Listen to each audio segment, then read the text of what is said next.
Tonight, the company behind a development project in East Grand Rapids presented their newest plan for an empty plot of land in Gaslight Village. It comes after years of delays and revisions. News 8's Katani Gooch was at that meeting. And Katani, what's changed since the last adaptation? Well, Brian, this project has went through many different versions, seemingly scaling back a little each time. The last time we reported on its progress in July of this year, the plan included 6 new buildings. But as of tonight's meeting, it's now down to 5.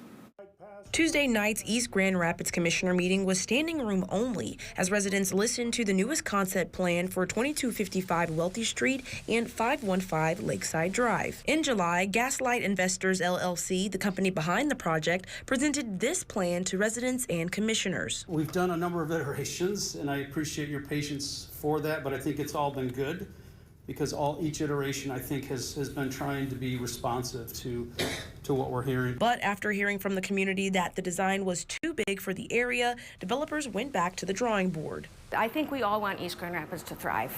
You know, we want more young families in here. We want more retail. We want more restaurants. We just want it in a scale that's going to make sense for the space that is provided for us. It's decreased in some ways the impact that this plan had. We've gone from over the discussion that we've had, again, with the city and the community, we've gone from 7-story buildings to a max of 5. A majority of the new version is like its predecessor, but as you can see, their newest plan does not include a Building E. Instead, they say they plan to use this area as a flex space with a central social hub, multi-purpose commercial incubators, and more green space. I love the idea of growth and progress and change. I think we also need to keep in mind the logistics of people who live in the community as parents and business owners and how all of this development will affect us. Another point of contention for residents was traffic flow and walkability. Lake Drive, Wealthy, Breton, and the cut-through side streets already carry more than their share, especially at school start and dismissal times. In this new plan, developers reoriented some of the pathways, they say, to make it safer. Glad to see the two-way street that we've been talking about.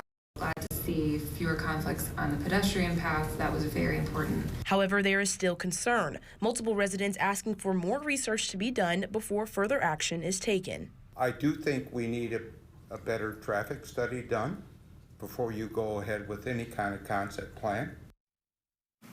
Now, there was no action taken at tonight's meeting, just the presentation of the new version. However, as developers continue to revise this concept plan, we do inch closer to the next steps in the process and finally getting the plan approved, which developers hope is by winter of 2026.